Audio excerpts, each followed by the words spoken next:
In today's lecture, I'll be teaching you about what is philosophy, what are the main branches of philosophy.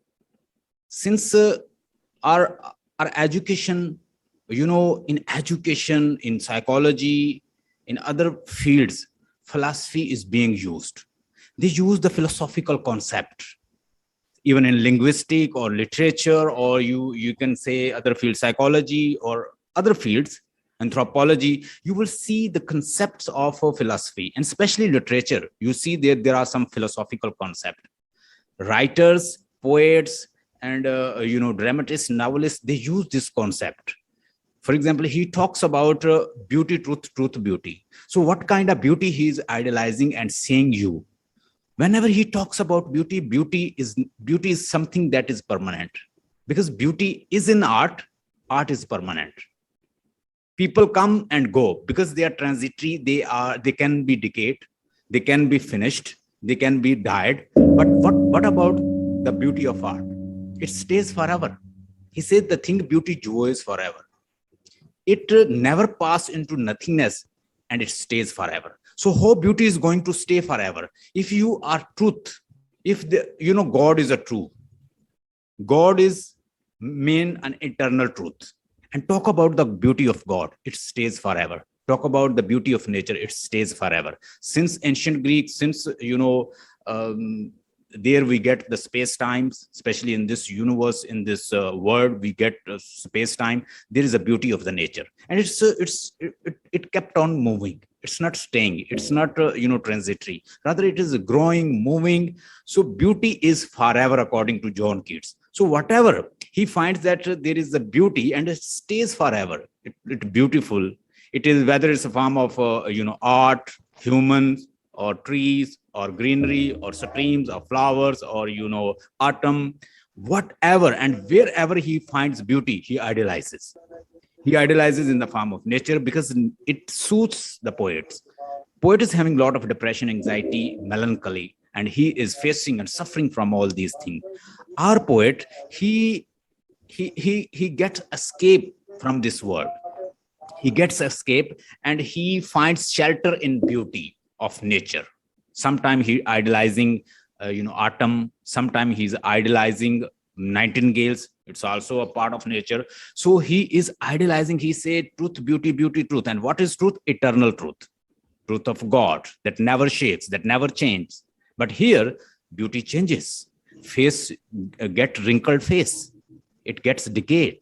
But eternal beauty, beauty of art, beauty of God, beauty of nature, it stays forever. So here are three concepts I would like to discuss prior to start my lecture. Prior to start today's lecture, I would like to give you one suggestion. Maslow was a person who very first time he gives a concept of the self-actualized person. If you want to be self-actualized, what you need to do? First of all, I am self. I am self with having emotions, passions, feeling, physiological body, emotional body, spiritual body. I'm not mere body. I have mind, body, heart, and soul. I have emotions. I have body. I have physical, parts. I have my emotional self. I have my psychological self. I have many selves inside self. I have my heart, body, mind, and souls. So when you are self-actualized, you can read one book within a day, but you are just contented and satisfied. You say that I will only read one paper. When you are capable to read one book, why don't you read one book? So whatever you've got capacity, you should work. When you learn your potential, when you know about your potential and your capacity, and you know about your self, you are complete whole with emotional self, with physical self, and with your psychological self. So all are integrated in you, and you have a power to utilize your potentials, energy, what you have. When you know about all these power potentials, you are self-actualized person. So he said that self-actualized person is a one. He is independent to the outside voices. He's independent to outside critics and peoples. when you want to do something and people started saying that, oh, you are unable to do this, it's very difficult, I try to do that, I couldn't do that. You are unable to do that because that person tried in his life to accomplish this thing and couldn't do that. He started saying to other people, since I tried my level best, I am very intelligent person, I tried to do that, I couldn't do this. You are unable to do that, please don't do that, because you will not do that, it's very difficult. Since I tried, I couldn't do that, you are unable to do. Self-actualized person knows that I can do, because I am with my collections of selves. There's emotional self, there's physical self, and there is my psychological self. I have my power, potentials, I can integrate, I can turn it to useful being. I can create myself best version of this world. I have a capacity, and once you realize and know this, you are self-actualized person.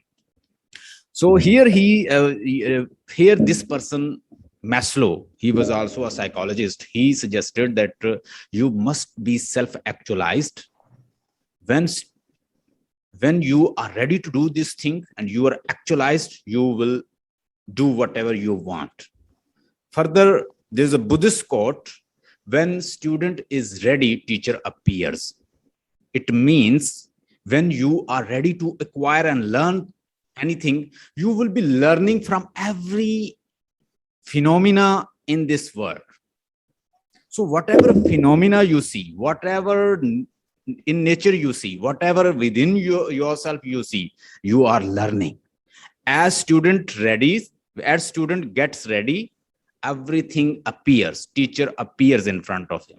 Teacher will be in the form of nature. Teacher will be in the form of Google. Teacher will be in the form of whatever he is seeing. Teacher will be in the form of friends. Teacher will be in the form of parent. Teacher will be in the form of other people. They are surrounding him. So just realize and self-actualized and ready for knowledge. Teacher will be in any form in front of you. So we are discussing about philosophy. Philosophy is the study of the fundamental nature of knowledge. Philosophy का मतलब होता है कि जो knowledge का fundamental है, बुनियादी चीज knowledge की, knowledge क्या है, knowledge का source क्या है. अगर जॉन कीट्स ब्यूटी को ट्रूथ और इटर्नल ट्रूथ की तरफ ले जाता है, उसके साथ रिलेट करता है ट्रूथ के साथ, तो उसका सोर्स ऑफ नॉलेज क्या है? हेलेनिज्म. उसने हेलेनिज्म और ग्रीक फिलॉसफी को बड़ा डीपली स्टडी किया था. अरिस्टोटल, प्लेटो जो थे, उन तक तो फिलॉसफी बड़ी मतलब डिवाइन थी. वो परस्यूट करते थे किस चीज का? वो उसको रिलेट करते थे एक ऐसी स्पिरिट या पावर के साथ. जैसे प्लेटो जो है वो आइडिया को ज्यादा इंपॉर्टेंस देता है. आइडियलिज्म, आइडियल रियलिटी को मानता है.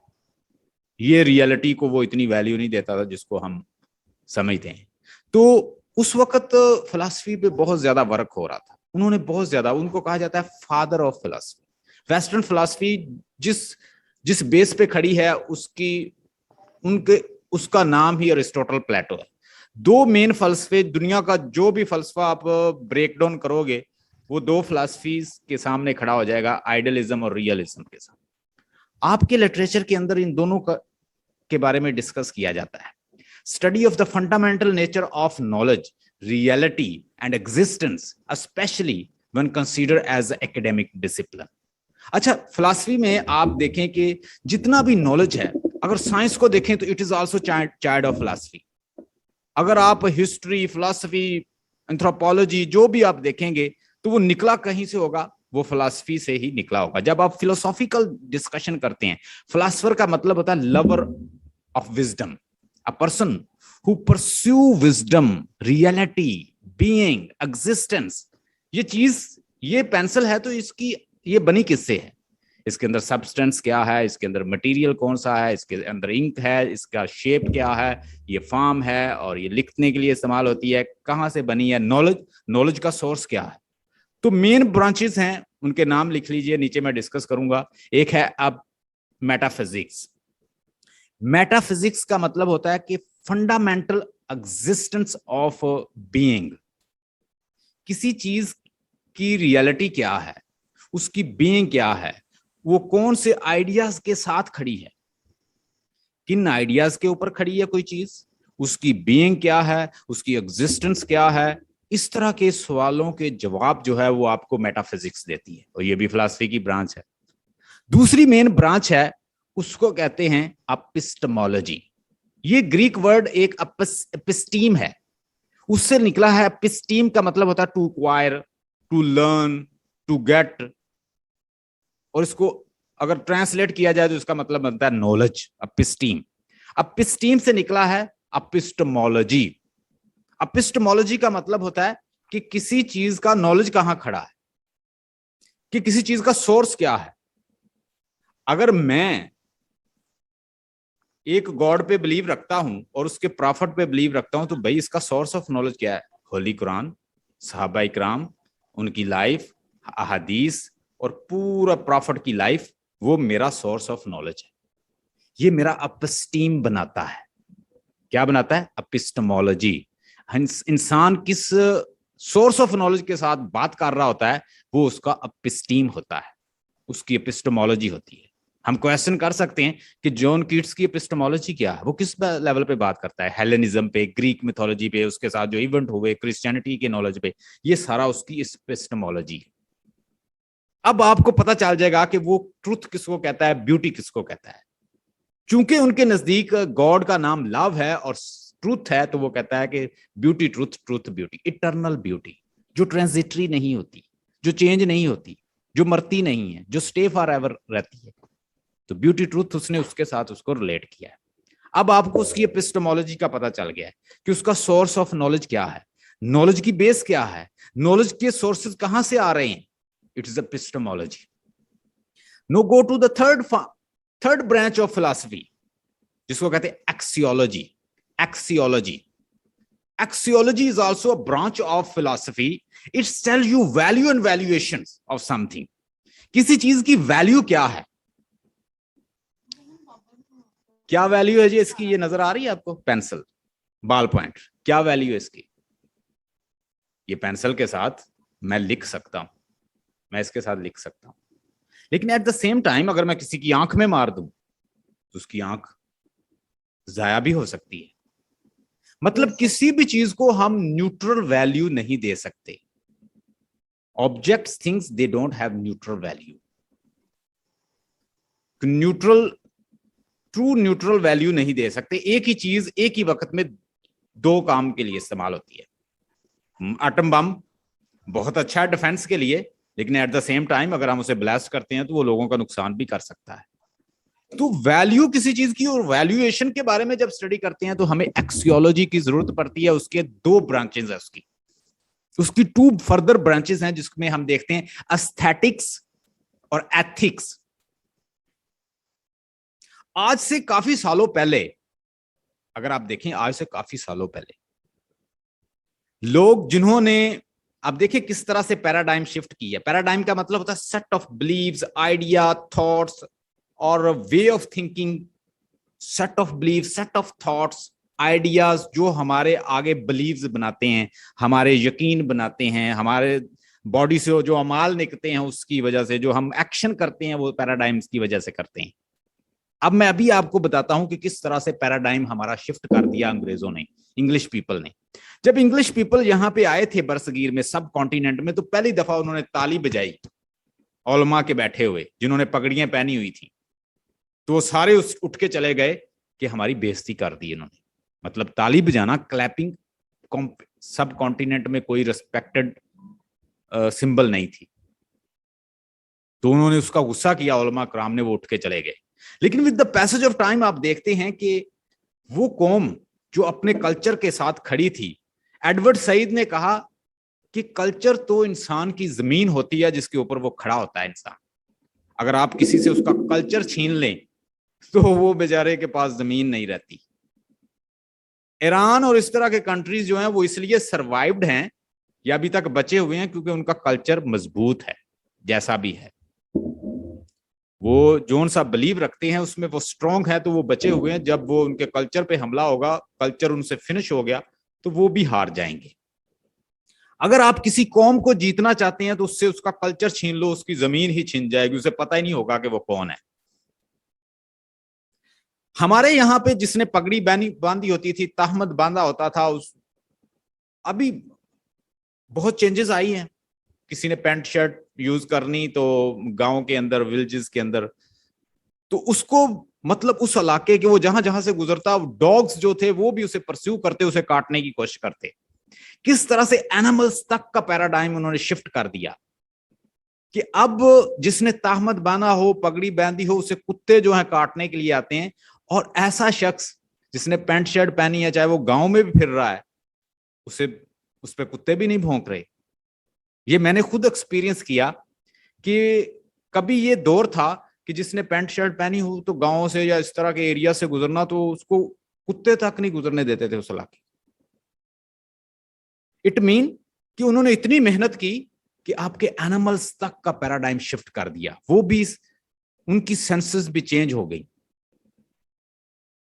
डॉग के ऊपर बड़े एक्सपेरिमेंट हुए हैं। एवॉन पावलोव ने एक एक्सपेरिमेंट किया था कि बॉडी हमारे कंडीशन हो जाते हैं कोई काम करने के लिए, बॉडी बीमारी से भी कंडीशन हो जाते हैं, बीमारी की तरफ भी। मिसाल के तौर पर वो कुत्तों को गोश्त डालता है, मीट डालता है और घंटी बजाता है, फिर वो मतलब गोश्त नहीं है लेकिन घंटी बजाता है, तो मुंह से पानी शुरू हो जाता है डॉग्स। तो वो कहता है कि look at the dog, they are conditioned. हमारा बॉडी भी सम टाइम कंडीशनड हो जाता है जो हम काम बार बार करते हैं। तो उन्होंने इतनी मेहनत की, हमारे सेट ऑफ बिलीव्स, हमारे आइडियाज, हमारी थॉट्स, आइडेंटिटी, ये सब कुछ बदल दिया, पैराडाइम शिफ्ट हो गया। अब मैं एथिक्स की बात करता हूं। एक्सियोलॉजी के अंदर दो ब्रांचेस होती हैं, एक एथिक और एक एस्थेटिक। दुनिया में बड़ी बड़ी महंगी डिशेस बिकती हैं। अब मैं आपको एक मिसाल दूंगा, स्पाइडर की डिश, ये मकड़ियां जो होती हैं इनकी डिश बनती है, बड़ी कॉस्टली डिश है। लीजर्ड की डिश, मेंढक की डिश, उसके साथ बड़ा जबरदस्त गोश्त भी बना के आपको पेश किया जाए, क्या वो हमारी एस्थेटिक सेंस को अपील करेगा? क्या वो हमारी एस्थेटिक सेंस को करेगा?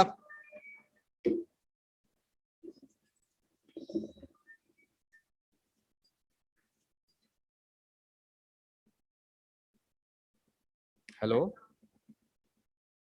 जी, बोलिए।